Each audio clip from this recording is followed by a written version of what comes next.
आजिकार virtual class को मु समस्त को स्वागत जनाऊँ।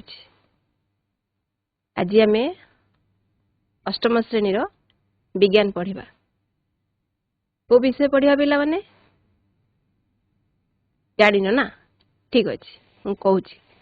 प्रथमे तमे मुझे करुच्ची तमे सेमती कर, हाथ एमती कर, तापरे ताकू जोर रे घस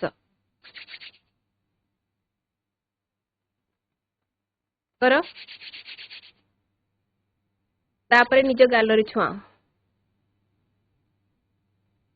केमती लगिला? भल लगिला? उषुम लगिला ना? आगरु तुम हाथ उषुम थिला कि एबे कहीं उषुम लगिला? किछि धारणा पाइल कौन पढ़ा? आज आमे कौन घर्षण पढ़ा। ठीक अच्छे, ठीक अंदाज लगेच। आज आमे आमर अष्टम श्रेणीर विज्ञान बहिर घर्षण विषयटी को पढ़ी नेबा। आस ताले विषयटी को भल भाव बुझा। होची सीमाश्री शतपथी, सहकारी शिक्षयित्री, सरकारी उच्च विद्यालय पोड़ा जलंगा। माने चित्र देखुच? मजेदार चित्र अच्छी ना? गोटे पिलाटे कौन करुच्ची? गोटे काठ बाक्स रे कार्टून को टाणिकी नौची, रास्ता उपरे टाणुची। ताकू बेसी परिश्रम करने को पड़ुथबो कि कम परिश्रम करने को पड़ुथबो? कौन लगुची पिला माने? ताहा भी अनुमान करिछ ठीक ना भूल आमे देखिबा। ताहले देखो आमे गोटे छोट भिडियोटे या संबंध रे देखिनेबा।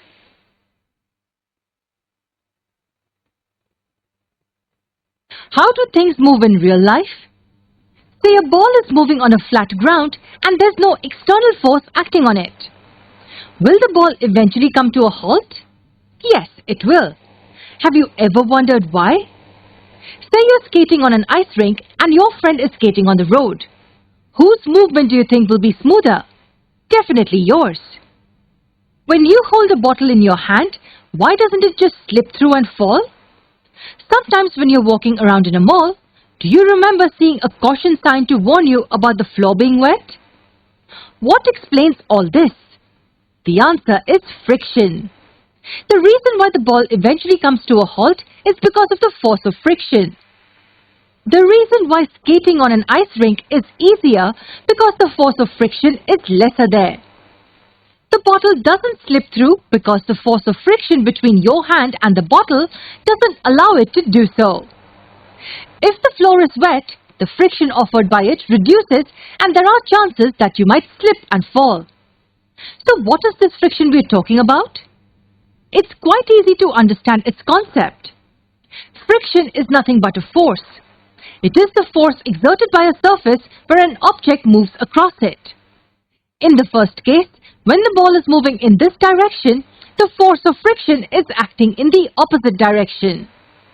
The force of friction offered by the ice rink floor is lesser than the force of friction offered by the road. Hence, skating on the ice rink is easier and seems effortless. The bottle does not slip down because the surface of your hand offers a friction in the upward direction. And in the case of the floor in the mall, the soapy water reduces the friction offered by the floor. In the coming lessons, we'll learn a lot more about friction. We'll see the factors affecting friction. We'll understand if friction helps us in our everyday life or not. And we will also cover the different types of friction.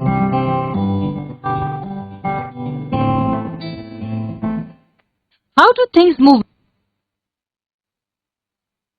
देखिल पिला माने इठी आमे गोटे शब्द देखिले FRICTI coil पहला friction Odia हला घर्षण। या पूर्व अध्याय रे पिला माने जे माने बळ विषय पढ़िछ, टणा बळ, ठेला बळ, संस्पर्श बळ, असंस्पर्श बळ, माध्याकर्षण बळ, महाकर्षण बळ, घर्षण बळ। ए भितरु आमे आज घर्षण बळ विषय रे पढ़िबा।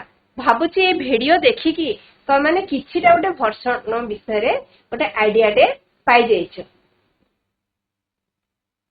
घर्षणटा कौन ताकू किए किए प्रभावित करचंती सी आमर बंधु ना शत्रु ए सब विषय आमे आजिकार एही क्लास रे जानिबा। देखो पिला माने घर्षण को जगह काम करे बलर विपरीत दिगरे क्रियाशील हुए जो पटु आमे जो दिगरु आमे बल प्रयोग करू प्रयुक्त बल तार उल्टा साइड तार विपरीत दिगरु घर्षण बल क्रियाशील होइଥାଏ। देख पिलाने ये बॉल टिक मारुची जो पटु मारुची बॉलटा तार विपरीत दिगरे गति करूची। दुईटी पृष्ठ मध्यरे आपेक्षिक गति जदि रहिछि ताहले घर्षण आपे आपे सृष्टि होइଥାଏ। तो मैंने फुटबॉल खेलिछ फुटबॉल भीतर तुम लात मारी दियो से गड़ी गड़ी पड़ेगी देखिबो परे तार कोन हुए तार बेगटा कमी जाइଥାଏ आउ परे से स्थिर मध्य हेइ जाय।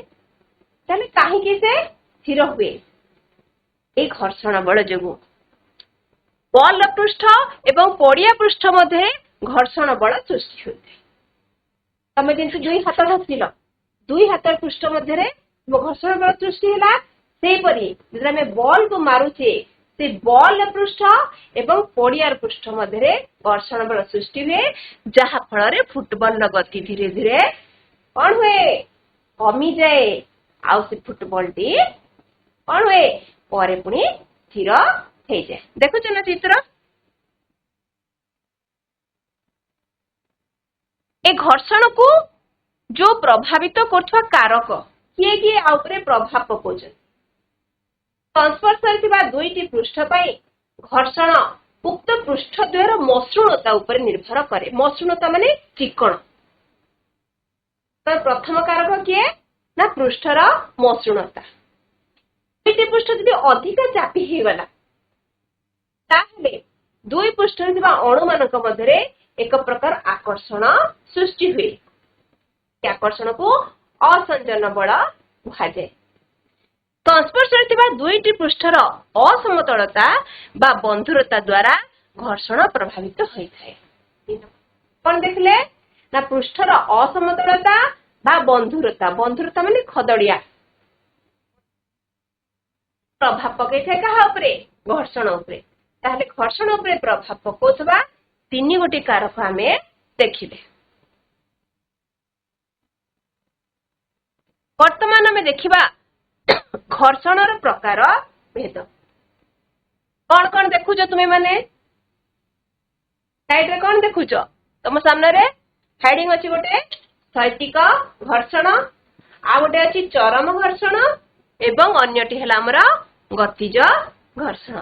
चित्र देख ये कौन करछि गोटे कांथ को ठेलिबा को चेष्टा करछि ये गोटे मोटा काठ गंडी को ठेलुछि आ ये टेबुल ऊपर गोटे बॉल को गडौछि। एठी हमें तीनटा जिंस देखिबा भल भाबरे बुझिबा ता विषय रे जानिबा। प्रथमटा हला हमर कोन स्थैतिक घर्षण प्रयुक्त बल थाई पिला माने पार्थक्य बुझिबा को चेष्टा कर। प्रयुक्त बल अछि वस्तुटी गतिशील होई नाही बल प्रयोग करा हिची किंतु वस्तुटी गतिशील हो नथिबा अवस्था रे से जो पृष्ठ ऊपर जो बल क्रियाशील होची ताकू कहा जाय हमर स्थैतिक घर्षण बल। द्वितीयटा है हमर चरम घर्षण वस्तुटी जेतेले गतिशील हवा को आरंभ करूची एई समय रे ता भितरे क्रियाशील सर्वोच्च स्थैतिक घर्षण बल को चरम घर्षण बल कहंती। गतिज घर्षण बल वस्तुटी गतिशील थिबा अवस्था रे जेतेले वस्तुटी गति करूची ताहा उपरे तार पृष्ठ उपरे जो क्रियाशील बल अछि ताकू कहा जाय गतिज घर्षण बल।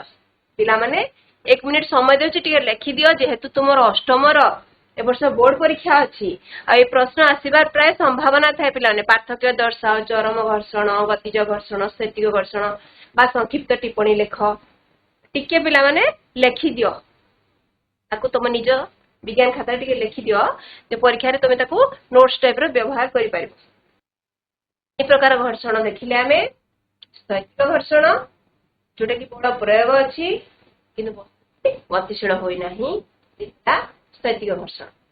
चर्म घर्षण कोन वस्तुटी ठीक गतिशील होबाको आरंभ करबा समय रे ता देहरे बा क्रियाशील होतबा सर्वोच्च स्थैतिक घर्षण चर्म घर्षण बळ कहबा।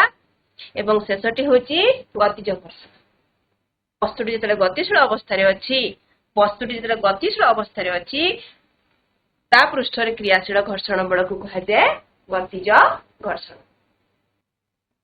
बल प्रयोग होईची किंतु एठी गतिशील होई नाही वस्तुटी एथिरे बल प्रयोग होईची वस्तुटी गति करबा को आरंभ करिछि एथिरे वस्तु गतिशील अछि। स्थैतिक घर्षण चरम घर्षण एवं गतिज घर्षण। ताहले पिला माने आ गोटे वीडियो देखिबा।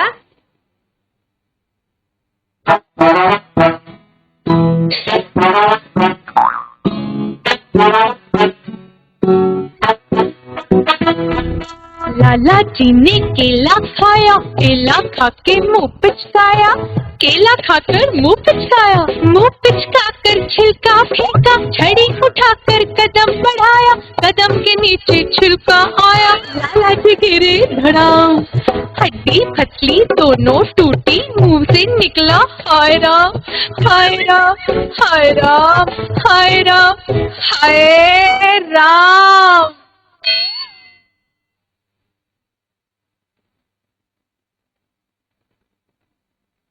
भल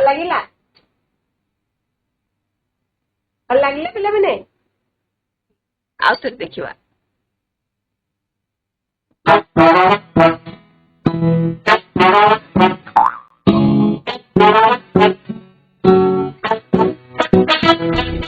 लाला जी ने केला खाया, केला खा के मुंह पिचकाया, केला खाकर मुंह पिचकाया, मुंह पिचकाकर छिलका फेंका, छड़ी उठाकर कदम बढ़ाया, कदम के नीचे छिलका आया, लाला जी गिरे धड़ाम, हड्डी फसली दोनों टूटी, मुंह से निकला हाय राम, हाय राम, हाय राम, हाय राम, हाय राम।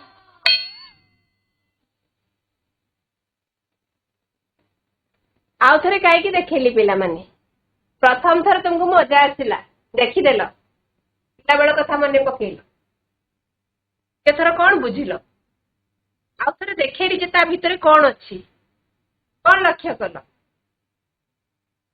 लालाजी ने केला खाया कदड़ी खाइले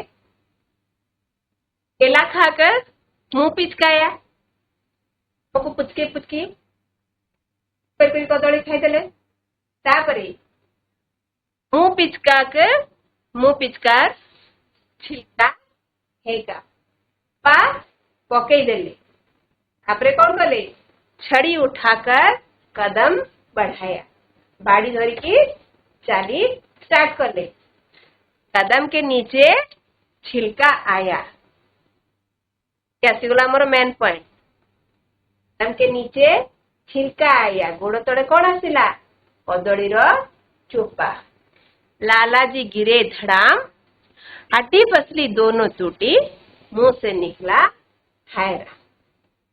लालाजी कहीं पड़ले पिला माने कदड़ी चोपा उपरे गोड़ खसीगला जोटा कि आम सरली गला बोली आमर सुंदरगढ़ी भाषा कहूँ तमें केमी अवस्थार सामना कर कोटी गाधी जाइच कोटी बंधरे एमती गोड़ खसी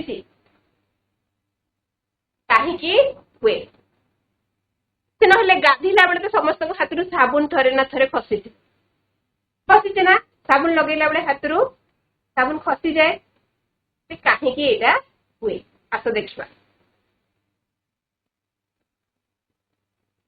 ए घर्षण ये आमर बंधु भी आ ये आमर शत्रु भी पिला एठी आम दीटा जिनस पढ़ले ना ये आमर बंधु भी ये आमर शत्रु भी ताले बंधु केमती आ शत्रु केमती देख एटी पिला गोटे कौन करछि पड़ जाइछि ये चालुछि एवं ये कलापटारे लेखुछि मसृण चट्टान रे जल पड़िले एहा ओदा होई खसड़ा हुए ତମ ମାନଙ୍କର ସ୍କୁଲରେ ବର୍ତ୍ତମାନ ସବୁ ପ୍ଲେଟ୍ ଲଗା ହେଇଛି ତ ସେଠି ଯେତେବେଳେ ଟୋପାଏ ପାଣି ପଡିଯାଉଛି ତମେ ଯେତେବେଳେ ଅସତର୍କ ଅବସ୍ଥାରେ ଯାଉଛ ଆଉ ଗୋଡ ତୁମର ଅସାବଧାନତା ବଶତଃ ସେ ପାଣି ଉପରେ ପଡିଯାଇଛି ତାହେଲେ କଣ ହୁଏ ତୁମେ ଖସି ଯାଇଥାଅ ଫଳରେ ଦୁର୍ଘଟଣା ବିଭିନ୍ନ ଆମର ଘଟିଥାଏ କାହାର ଗୋଡ ଭାଙ୍ଗିଯାଏ କାହାର ହାତ ଭାଙ୍ଗିଯାଏ ସେ କଥା ଏଠି ଲେଖା ହେଇଛି ନା ମସୃଣ ଚଟାଣରେ ଜଳ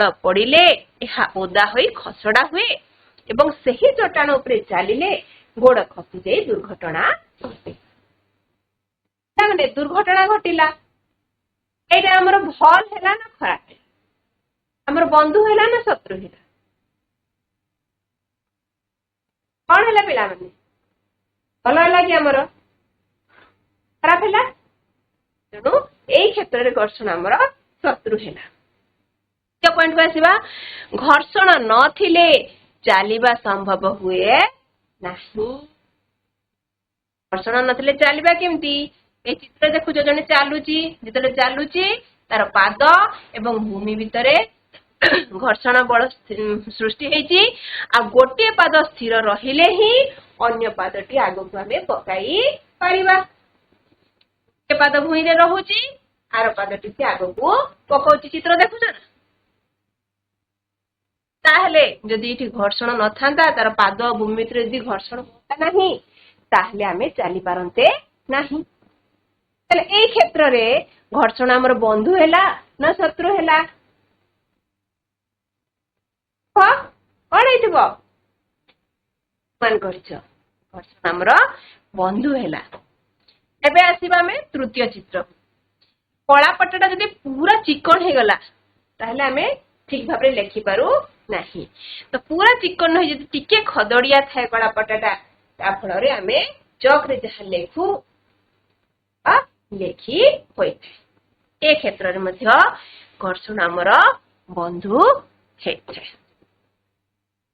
ବର୍ତ୍ତମାନ ଦେଖିବା କାନ୍ଥ ଏବଂ ଲୁହା କଣ୍ଟା ମଧ୍ୟରେ ଘର୍ଷଣ ରହିଥିବାରୁ କଣ୍ଟାଟି କାନ୍ଥରେ ପୋତି ହୋଇଥାଏ ଆମକୁ କଣ୍ଟା ମାରିବାର ଥାଏ ଆମେ କଣ କରୁ ଲୁହା କଣ୍ଟାକୁ କାନ୍ଥରେ ଲଗାଉ ତା ଉପରେ ଆମେ ହାତୁଡି ମାରିଥାଉ ସେ ସମୟରେ କାନ୍ଥ ଏବଂ ସେ ଲୁହା କଣ୍ଟା ଭିତରେ କିଛିଟା ଘର୍ଷଣ ରହିଥିବାରୁ କଣ୍ଟାଟି କଣ ହୁଏ କାନ୍ଥ ଭିତରକୁ ପୋତି ହୋଇଥାଏ ଘର୍ଷଣ ଯୋଗୁଁ ଦଉଡି କିମ୍ବା ସୂତାରେ ଗଣ୍ଠି ପକାଇ ହୁଏ ଆମ ସୂତାରେ ଗଣ୍ଠି ପକଉଛୁ ନାଇଁ ଆଉ ସବୁ ଗୁଡାକ ଖସିଯାଆନ୍ତା ନାହିଁ ଆମେ ଗୋଟେ ପଏଣ୍ଟ ଜାଣିଲେ କଣ ନା ଘର୍ଷଣ ଯୋଗୁଁ ଦଉଡି ବା ସୂତାରେ ଆମେ ଗଣ୍ଠି ପକେଇ ପାରିଥାଉ ତାପରେ ଆସିଲା ମାଚିସ୍ ବା ଦିଆସିଲ ଯେତେବେଳେ ଆମେ ଦିଆସିଲ କାଠିକୁ ବାହାର କରୁ ସେ ବାକ୍ସ ଭିତରୁ ତାହେଲେ ଆମେ ତାକୁ କଣ କରୁ ଫଳରେ ତାକୁ ଏମିତି ଘଷିଥାଉ ତ ସେ ଘଷିବା ବେଳେ ଉଭୟ ପୃଷ୍ଠ ମଧ୍ୟରେ ଘର୍ଷଣ ହେବା ଯୋଗୁଁ ଦିଆସିଲ କାଠିଟି ଜଳି ଉଠିଥାଏ ହେଲା ଆମର ବନ୍ଧୁ ନଦୀ ପୋଖରୀ ବା ଗାଧୁଆ ତୁଠରେ ବାଲି ନଥାଇ ଯଦି କାଦୁଅ ଅଛି ପଙ୍କ ଅଛି ତାହେଲେ ଆମର ଗୋଡ ଖସିଯିବାର ସମ୍ଭାବନା ଥାଏ ଆଉ ଗୋଡ ଯଦି ଖସିଗଲା ନଦୀ ଭିତରେ ଆମେ ବୁଡି ଯିବାର ସମ୍ଭାବନା ରହିଥାଏ ଏଇ ଜାଗାରେ ଘର୍ଷଣ ଆମର କଣ ହେବ ଶତ୍ରୁ ହେବ ଆମେ ଗାଧେଇ ଯିବା ତାହେଲେ ଯୋଉଠି ପଡିଥିବ ଆମେ କଣ କରିବା ଦେଖିକରି ସେଠି ଚାଲିବା ନହେଲେ ଆମର ଗୋଡ ଖସିଯିବ ଏବଂ ଆମେ ପାଣି ବୁଡିଯିବା ପଏଣ୍ଟ ଦେଖିଲେ ଏଇଠି କୋଉ ସ୍ଥାନରେ ଘର୍ଷଣ ଆମର ବନ୍ଧୁ ପ୍ରତିପାଦିତ ହେଇଛି ଆଉ କୋଉ ସ୍ଥାନରେ ଘର୍ଷଣ ଆମର ଶତ୍ରୁ ରୂପେ କାର୍ଯ୍ୟ କରୁଛି ତମେ କଣ କରୁଛ ରୋଷେଇ ଘରେ କଣ କରୁଛ ତେଲ ହାତ ହେଇଛ କିଛି ଗୋଟେ କାମ ପାଇଁ ତୁମେ ତେଲ ଧରିଛ ବାପା ପାଟି କଲେ ମାମା ମୋ ଲାଗି ପାଣି ଗ୍ଲାସ ଆଣିଲୁ ତମେ ହଡବଡରେ କଣ କରବା ଗ୍ଲାସକୁ ଧରିବ ସେଟା କାଚ ଗ୍ଲାସ ଅଛି ଆଉ ତମେ ପାଣି ଧରିକି ତୁମ ବାପାଙ୍କ ପାଇଁ ନେଇ ଦଉଛ ଏଇ ସମୟରେ କଣ ହବ ପିଲାମାନେ କଣ ହବ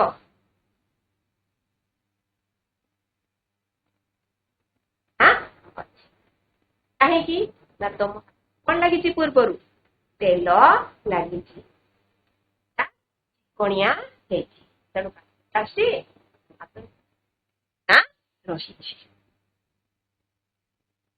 तापर आमे देखिबा घर्षण को बढ़ेबा बा कमेबा पई कौन सब व्यवस्था करा जाय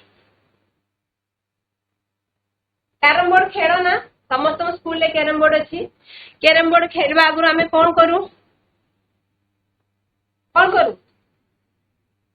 पाउडर दे थाउ ना बोर्ड रे पाउडर देले हमर से जो गोटीटा कैरम बोर्ड रो डॉटटा सेटा कौन हुए भल भाबरे गति करी थाए एई चित्र रु कौन देखुछ पिला माने निज निज जोता गुट के देख तार तळपट को देख तमे जो जोता चपल पिंधिछ तळपटे एमतिया चिन्ह अछि कि अछि पिला माने तमर साइकिल मोटरसाइकिल टायर रे भी एमती कटा कटा चिन्ह अछि एलार कारण कोन परीक्षा प्रश्न आसीबो जोता बा चप्पल रो सोल ले कटा कटा चिन्ह आए वैज्ञानिक कारण दर्शाओ कटा कटा चिन्ह थाए जा फल रे रास्ता और जोता मध्य रे घर्षण करा जाए एथि लागि चलिला बेले पाद खसे नहीं उल्टा सेटा व्यवहार करी करी पूरा घसी हे जदी एन हे जाईची ताहले आमे ओडी जिबार संभावना अछि तो जोता और रास्ता भितरे घर्षण सृष्टि करिया पई कोन कराय थाए ई जोतार पछडे एमिति कटा कटा चिन्ह सब दिया जाय थाए जा फल रे पाद हमर खसे नाही द्वितीय पॉइंट देखिबा कैरम बोर्ड और डॉट रो घर्षण बल कमेया पई पाउडर व्यवहार करा जाय थाए ए खेल खेलिछ समस्ते देखि देबो नियाति भाबरे आमे पाउडर देई थाउ जा फल तार घर्षण बलटा कमी जाय थाए तो भल भाबरे आमे कैरम डॉट टी को खेली पारि थाउ वर्तमान देख चलंता जान गुडी करे दरकार बेले अटकेबा पई से सबुरे ब्रेक व्यवस्था रे ब्रेक गदी लागि थाए आकु देखिछो छाड़ निज साइकिल देखिछो साइकिल चलेला बेले जे तुमे ब्रेक दियो साइकिल रो चकाटी अटकी जाए काहे कि अटकी केबे लक्ष्य करछो टेडी खंडे आयताकार कौन थाए दुईटा रबर थाए आमे ब्रेक को दे थाउ सेतबेले से ब्रेक गदी आसिकी हमर रिम उपरे कोन थाए चापी हे जाय थाए ता फल रे हमर कोन होए ब्रेक बा साइकिल टे अटकी जाय थाए ब्रेक लागि थाए बोली आमे कहू बा साइकिल टे अटकी थाए से सब सिस्टम हमर चलंता जान गाड़ी मोटर रे मध्ये थाए देख ब्रेक्सर बोली ताकू मध्ये कहा जाए तापरे ए चित्र देखुछ मल्लयोद्धा माने जतले कुस्ती करंती कुस्ती प्रतियोगिता रे सेमानक हाथ पापुली रे एक प्रकार हदड़िया पदार्थ से माने लगे थान आमे को सब डिस्कशन करछे घर्षण ह्रास करिया पई आ घर्षण वृद्धि करिया कणिया हे जाउची तले घर्षण हमर ह्रास हे जाउची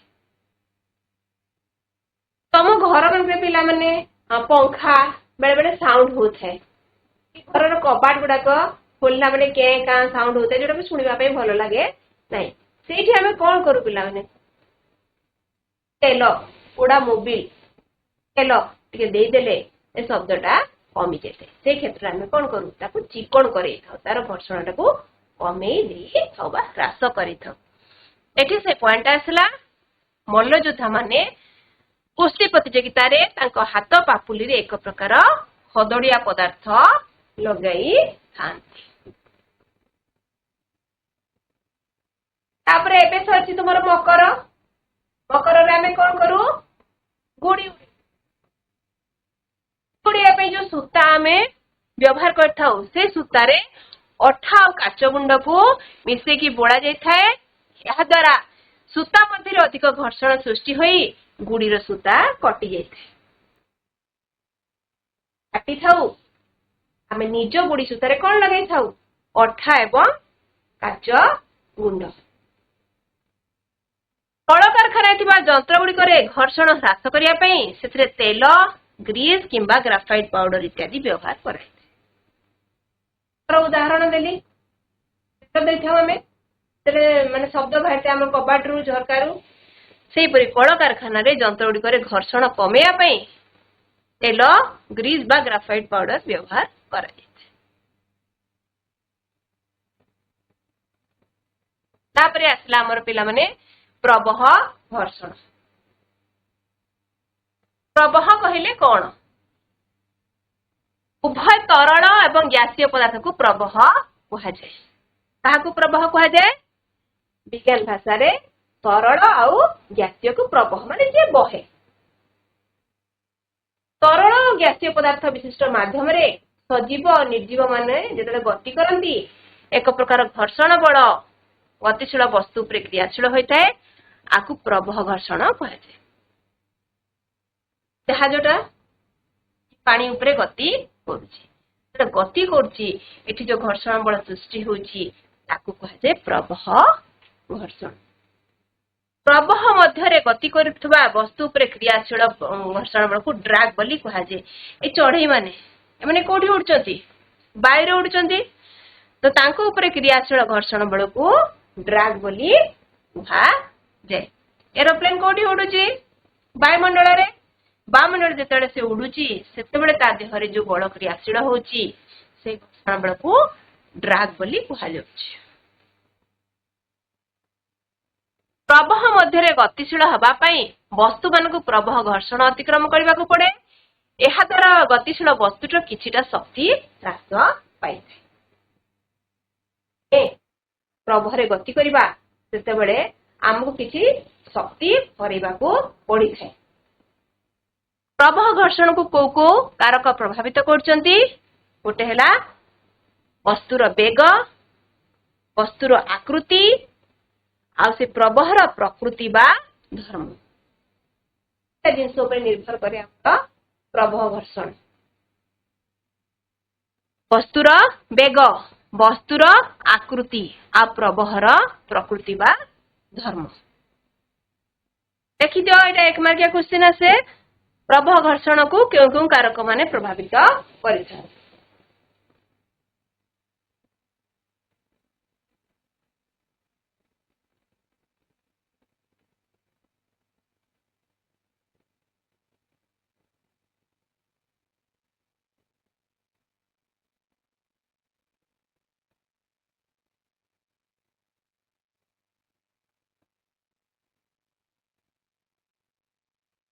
ବସ୍ତୁର ବେଗ, ବସ୍ତୁର ଆକୃତି ଆଉ ପ୍ରବହର ପ୍ରକୃତି ବା ଧର୍ମ। ତାର ପ୍ରଥମ ପଏଣ୍ଟ ଆମେ ଯିବା ବସ୍ତୁର ବେଗ। ପ୍ରବହ ମଧ୍ୟରେ ବସ୍ତୁର ବେଗ ବଢିଲେ ପ୍ରବହ ଘର୍ଷଣ ବା ଡ୍ରାଗ ଅଧିକ କ୍ରିୟାଶୀଳ ହେଇଥାଏ। ଯେତେବେଳେ ଆମର ତରଳ ବା ଗ୍ୟାସୀୟ ମାଧ୍ୟମରେ କୌଣସି ବସ୍ତୁର ବେଗ ବଢୁଛି ସେତେବେଳେ ସେ ଯୋଉ ଘର୍ଷଣ ବା ଡ୍ରାଗ ଅଧିକ ସେଟା କ୍ରିୟାଶୀଳ ହୁଏ। ଦ୍ୱିତୀୟ ହେଲା ବସ୍ତୁର ଆକୃତି। କ୍ଷେତ୍ରଫଳ ଯଦି ବଢିଲା ତାହେଲେ ଘର୍ଷଣ ବା ଡ୍ରାଗ ବଢିଥାଏ। କ୍ଷେତ୍ରଫଳଟା ବଢିଛି ତାହେଲେ ଆମର ଘର୍ଷଣ ବା ଡ୍ରାଗ ମଧ୍ୟ ବଢିଥାଏ। ପଏଣ୍ଟ ହେଉଛି ଆମର ପ୍ରବହର ପ୍ରକୃତି ବା ଧର୍ମ। ଯଦି ସାନ୍ଦ୍ରତା ବଢିଲା ପିଲାମାନେ ତାହେଲେ ଘର୍ଷଣ ବା ଡ୍ରାଗ ବଢିଥାଏ। ଯଦି ବଢିଲା ତାହେଲେ ଘର୍ଷଣ ବା ଡ୍ରାଗ ଆମର ବଢିଥାଏ। ଆଉ ପାଣି ସାନ୍ଦ୍ରତା ବେଶୀ କାର? ମହୁର, ତେଣୁ ବଢିବ। ତାପରେ ପିଲାମାନେ କଣ ଦେଖିଲେ ଆମେ ଆଉ ଟିକେ ଦେଖିଦେବା। ଆମେ ଶେଷରେ ଦେଖିଲେ କଣ? ପ୍ରବହ ଘର୍ଷଣ। ଯେତେବେଳେ କୌଣସି ବସ୍ତୁ ସଜୀବ ହଉ ବା ନିର୍ଜୀବ ହଉ ଯେତେବେଳେ ପ୍ରବହରେ ଗତି କରୁଛି ତା ଉପରେ କଣ ହଉଛି? ଯୋଉ ଘର୍ଷଣ କ୍ରିୟାଶୀଳ ହଉଛି ତାକୁ କହିବା ପ୍ରବହ ଘର୍ଷଣ। ସେ ପ୍ରବହ ଘର୍ଷଣକୁ ପ୍ରଭାବିତ କରୁଥିବା କାରକ ମାନେ ଆମେ ଦେଖିଲେ ନା ବସ୍ତୁର ବେଗ, ବସ୍ତୁର ଆକୃତି ଏବଂ ପ୍ରବହର ପ୍ରକୃତି ଆଉ ଧର୍ମ। ଯେତେବେଳେ ବୈଜ୍ଞାନିକ ମାନେ ଉଡାଜାହାଜ ବାହାର କଲେ ସେମାନେ ପ୍ରଥମେ କାହାକୁ ଦେଖିଥିବେ? ଚଢେଇକୁ ଦେଖିଥିବେ। ଚଢେଇ ଯେପରି ନିଜର ଡେଣା ମେଲେଇ ତାର ଗୁଜିଆ ମୁଣ୍ଡ ଏବଂ ପୁରା ଉପରେ ପୁରା ତାର ପଙ୍ଖ ଫେଲେଇକି ବାଟା ଡେଣାକୁ ମେଲେଇ ଯେମିତି ଉଡେ ତାପରେ ତାଙ୍କ ଦିମାଗରେ ସେଇ ଉଡାଜାହାଜର କଥା ଆସିଥିବ ଏବଂ ତାକୁ ସେମାନେ ବାହାର କରିଥିବେ। ତ ପିଲାମାନେ ପ୍ରତ୍ୟେକ ଜିନିଷରେ ଆମର ଲୁଚି ରହିଛି ବିଜ୍ଞାନ। ଆମେ ଏଠି ଦେଖିଲେ ବସ୍ତୁର ବେଗ, ବସ୍ତୁର ଆକୃତି ଏବଂ ପ୍ରବାହର ପ୍ରକୃତି ଆଉ ଧର୍ମ ଇଏ ତିନିଟା ଜିନିଷ କଣ କାରକ ଅଟନ୍ତି କାହାର ନା ପ୍ରବାହ ଘର୍ଷଣର। ତାପରେ ଆମେ ସବୁ ପଏଣ୍ଟ ଉପରେ ଟିକେ ଟିକେ ଆଲୋଚନା କରିଥିଲେ। ବର୍ତ୍ତମାନ ଆମେ ପ୍ରଶ୍ନ ଉତ୍ତର କିଛି ଆଲୋଚନା କରିବା। ପ୍ରଥମେ ଦେଖ ଅଛି ଶୂନ୍ୟ ସ୍ଥାନ ପୂରଣ କର। ପରସ୍ପର ସହିତ ସଂସ୍ପର୍ଶରେ ଥିବା ଦୁଇଟି ପୃଷ୍ଠ ମଧ୍ୟରେ ଡ୍ୟାଶକୁ ଘର୍ଷଣ ବିରୋଧ କରିଥାଏ। ପରସ୍ପର ସଂସ୍ପର୍ଶରେ ଥିବା ଦୁଇଟି ପୃଷ୍ଠ ମଧ୍ୟରେ ଡ୍ୟାଶକୁ ଆମର ଘର୍ଷଣ ବିରୋଧ କରିଥାଏ। କଣ ହବ ପିଲାମାନେ?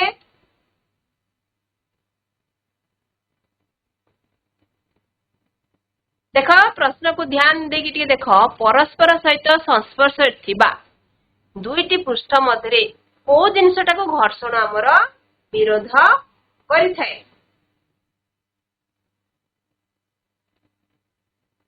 କଣ ହେବ ଉତ୍ତର? ଉତ୍ତର କଣ ହବ ପିଲାମାନେ? ପିଲାମାନେ ଭୋକ ଲାଗିଲାଣି ବୋଧେ? ବ୍ୟାଟେରୀ ଡାଉନ, ଶକ୍ତି କମିଗଲାଣି, ଅଣ୍ଡା ତରକାରୀ ଆଉ ଭାତ ମନେ ପଡୁଛି। ଆଚ୍ଛା ତାର ଉତ୍ତର କଣ ହେବ? କର ଉତ୍ତର ପ୍ରୟୋଗ ବଳ। ଘର୍ଷଣ ପୃଷ୍ଠଦ୍ୱୟର ଡ୍ୟାଶ ଉପରେ ନିର୍ଭର କରିଥାଏ। ଘର୍ଷଣ ପୃଷ୍ଠଦ୍ୱୟର କାହା ଉପରେ ନିର୍ଭର କରିଥାଏ ପିଲାମାନେ? ତାର ମସୃଣତା, ତାର ଚିକଣ ଉପରେ, ତାର କଣ ଘର୍ଷଣ ପୃଷ୍ଠଦ୍ୱୟର ମସୃଣତା ଉପରେ ଆମର ନିର୍ଭର କରିଥାଏ। ମସୃଣତା ଉପରେ ଘର୍ଷଣ ପୃଷ୍ଠଦ୍ୱୟ ନିର୍ଭର କରିଥାଏ। ଘର୍ଷଣ ପୃଷ୍ଠଦ୍ୱୟର ମସୃଣତା ଉପରେ ନିର୍ଭର କରିଥାଏ। ଘର୍ଷଣଟା କାହା ଉପରେ ନିର୍ଭର କରେ ନା ଯୋଉ ଦୁଇ ପୃଷ୍ଠ ମଧ୍ୟରେ ଘର୍ଷଣ ବଳ ସୃଷ୍ଟି ହେବ ତାର ମସୃଣତା ଉପରେ। ଘର୍ଷଣ ଡ୍ୟାଶ ଉତ୍ପନ୍ନ କରେ। ପ୍ରଥମରେ ମୁଁ କହିଥିଲି ବିପରୀତମୁଖୀ ବଳ ଓଲଟା କାର୍ଯ୍ୟ କରେ। ତାପ ତାପ ତାପ ଠିକ ଅଛି, ତାପ ବି ଠିକ ଅଛି ପିଲାମାନେ। କେତେକ ସ୍ଥାନରେ ତାପ ମଧ୍ୟ ନିର୍ଗତ ହୋଇଥାଏ କିନ୍ତୁ ଏଠି ବିପରୀତମୁଖୀ ବଳ ସୃଷ୍ଟି ହୋଇଥାଏ ବା ଉତ୍ପନ୍ନ ହୋଇଥାଏ। ତାପରେ କ୍ୟାରମ ବୋର୍ଡରେ ଯେତେବେଳେ ଆମେ ପାଉଡର ବିଞ୍ଚୁ ତାହେଲେ ଘର୍ଷଣକୁ କଣ କରିଥାଉ ପିଲାମାନେ? କଣ କରୁ ଘର୍ଷଣକୁ? କ୍ୟାରମ ବୋର୍ଡରେ ପାଉଡର ଦେଇ ଆମେ ଘର୍ଷଣକୁ କଣ କରିଥାଉ? କରିଥାଉ ନା ହ୍ରାସ କରିଥାଉ, କମ କରିଥାଉ ନା ବେଶୀ କରିଥାଉ? କଣ କରିଥାଉ? କମ କରିଥାଉ। ଘର୍ଷଣଟା କମ ହେବା ଯୋଗୁ କ୍ୟାରମ ବୋର୍ଡର ଗୋଟି ଗୁଡାକ ବୋର୍ଡ ଉପରେ ଭଲ ଭାବରେ ଗତି କରିପାରିଥାଏ। ସଂସ୍ପର୍ଶରେ ଥିବା ଦୁଇଟି ପୃଷ୍ଠ ପାଇଁ ଗତିଜ ଘର୍ଷଣ ବା ଖସାଣି ଘର୍ଷଣ ସ୍ଥୈତିକ ଘର୍ଷଣ ଠାରୁ ଡ୍ୟାଶ ହୁଏ। ସଂସ୍ପର୍ଶରେ ଯଦି ଅଛି ସେଇ ଯୋଉ ଦୁଇ ପୃଷ୍ଠ ଭିତରେ ଯୋଉ ଗତିଜ ଘର୍ଷଣ ଅଛି ବା ଖସାଣି ଘର୍ଷଣ ସେ ସ୍ଥୈତିକ ଘର୍ଷଣ ଠାରୁ ସବୁବେଳେ କମ ହେଇଥାଏ। ମନେ ରଖ ପିଲାମାନେ। ତାପରେ 2 ନମ୍ବରରେ ଯୋଉ ଉକ୍ତିଟି ଠିକ ଅଛି ସେଠି ଠିକ ଚିହ୍ନ ଦେବା, ଯୋଉ ଉକ୍ତିଟି ଭୁଲ ଅଛି ଭୁଲ ଚିହ୍ନ ଦେବା। ପ୍ରୟୋଗ ବଳ ବୃଦ୍ଧି ପାଇଲେ ଘର୍ଷଣ ବଳ କମିଯାଏ। ପ୍ରୟୋଗ ବଳ ଯଦି ବଢିଗଲା ତାହେଲେ ଘର୍ଷଣ ବଳଟା ଭୁଲ ଯାଇଥାଏ। ଭୁଲ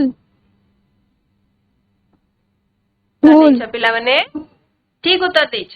ଦ୍ୱିତୀୟ ପଏଣ୍ଟ ଦେଖିବା। ଘର୍ଷଣ ବଳ ପଦାର୍ଥର ପ୍ରକୃତି ଉପରେ ନିର୍ଭର କରେ। ରାଇଟ ଘର୍ଷଣ ବଳ ପଦାର୍ଥର ପ୍ରକୃତି ଉପରେ ହିଁ ନିର୍ଭର କରିଥାଏ।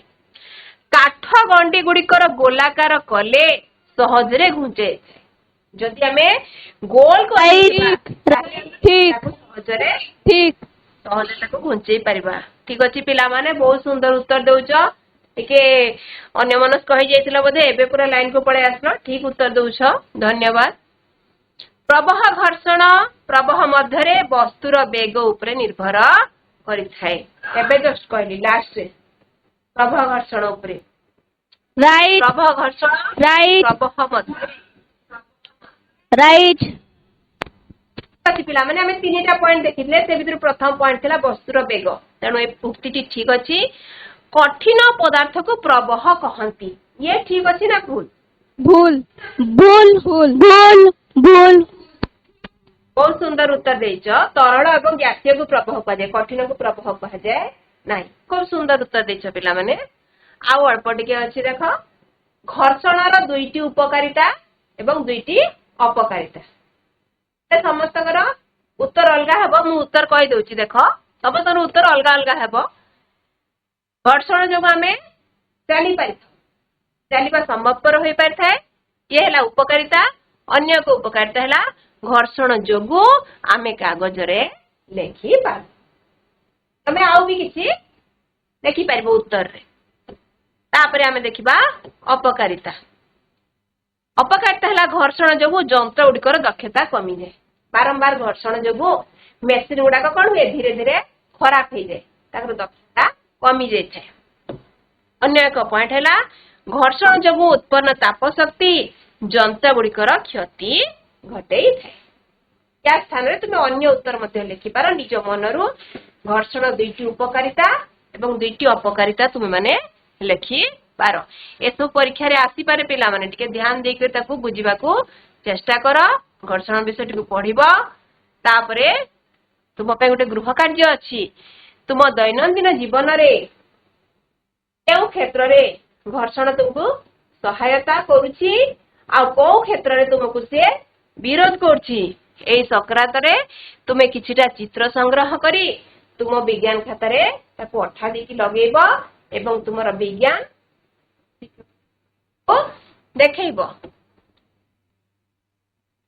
तामाने हमर क्लास टी शेष होईची तमाने समस्ते ध्यान देकी सुनिच सुंदर उत्तर देइच तेणु मु तुम समस्त को धन्यवाद जणाउची एवं प्रथम थर पे अनुष्ठित हेबाकू जाउची अष्टम श्रेणी रो बोर्ड परीक्षा रे मु तुम मानकू भल भाबरे भल मार्क रखी उत्तीर्ण करची आउ मोर विश्वास अछि जे तुमे माने मध्य निजर ना रखिबो निज स्कूल रो ना रखिबो मन देई पाठ पढिबो पिला माने धन्यवाद।